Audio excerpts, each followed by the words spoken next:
Using images from the internet. You have to understand the copyright and your rights when you're using photos you've sourced from the internet. Isn't everything on the internet free? It's there to share, isn't it?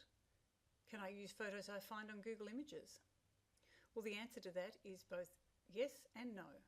It's also maybe. So you really have to understand the rights of yourself and the photos themselves before you proceed. Let's look at a commercial photographer. This commercial photographer used to work with The Age, and he took predominantly sports photos. Could you use that in an assignment? So he makes a living from taking photos. If you find one of his images on the internet, can you just use it? Using the example of this football picture, there's two instances in which you have the right to use this photo. You can use it for education or research purposes, but only if you're discussing the image itself. And you're probably just wanting to illustrate something, so it's not acceptable. Legal reuse of photos in brochures and on the internet, or for purposes of illustration, usually requires a fee. Yes, but you need it to illustrate your assignment. So first of all, if you understand that you can't use photos without permission just to illustrate your work, then this rules out the ability to just go to the internet and pick a photo. In fact, there's been some high-profile cases of prosecutions for using photos without permission.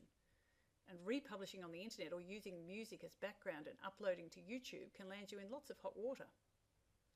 So what do you do just to illustrate your assignments? Let's have a look at copyright law. If you understand copyright law, then this will help you. You need to seek permission from the copyright holder, except in the case of fair use. Don't get too excited. This area states that the fair dealing exemption for infringement says that you can use a picture if you're reviewing it or it relates to what you're studying. So research or study, criticism or review, parody or satire or news reporting, not illustrating an assignment. So what now? The only other way you could legally use it is if you've emailed Mr. Revere to ask permission, and he might be fine with that. He might charge a fee, but that takes a lot of to and fro. Surely there's another way. Surely there's an easier way. Now let's introduce you to Creative Commons. See those licenses down there? They're the four symbols that you will mostly see when you're looking at Creative Commons licensing. Creative Commons is a type of license that immediately tells you if the person who took the photo minds you using it. It also says whether you can change it or if you only need to say where you got it from. Creative Commons licenses work like this. See those four symbols down there? The first one, attribution, this one says you only have to acknowledge the photographer and say where you got it from. If it has that second symbol of the curly arrow, this one means you can use it but under the same license terms you found it. For instance, if you have permission to use it for free, you can't charge people to use it. This third one with the cross on the dollar sign says that you can't use it in a commercial way. So for instance, you can't use something you got for free and then charge or gain a profit from it, like using it in a commercial brochure. And this one with the equal sign means you can use it but you can't change it. So for instance, you can't crop it or Photoshop it. So let's have a look at the restrictions if we actually have a look at Google.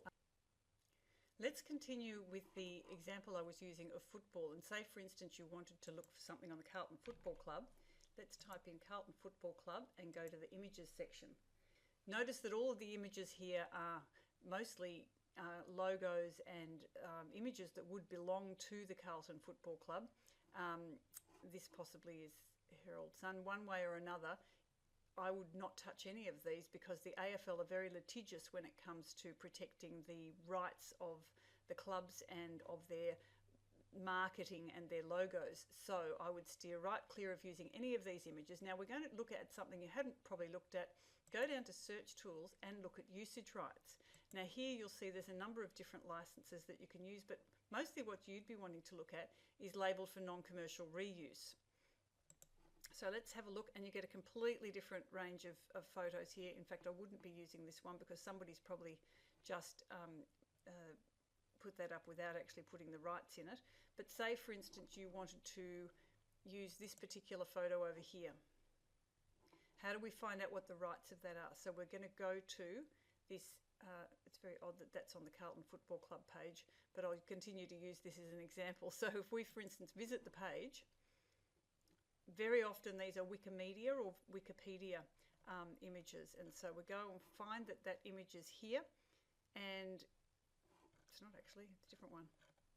This is the image here, and if you click on this part here which says enlarge, it will say more details, and you go to, it will say exactly where the images come from and what kind of license it has, and it says this is licensed under Creative Commons. Attribution generic means that you just have to say where it came from. So this is the license over here, and it says that you can share it or remix it, but you must say where it came from. What's fantastic with the Wikimedia ones is it actually says that if you're using it, how do you attribute it? If you're going to use it in a wiki on the internet, or if you're going to use this file on the internet or in an assignment, you can just click on it here and it will say to you attribution. You copy that, and that is the information that you have to put with the image wherever you use it, and that in fact shows, because you know, you've got to show what license it is. So you just copy and paste that underneath the image in your assignment. Let's go back to the site, and the reason I'm going back is because I actually want to look at this one here. This is an historic Carlton Football Club picture. So once again, I'm going to visit the page here, and if you understand a little bit about copyright, what you can find out is that copyright is owned by a photographer for 50+1 years.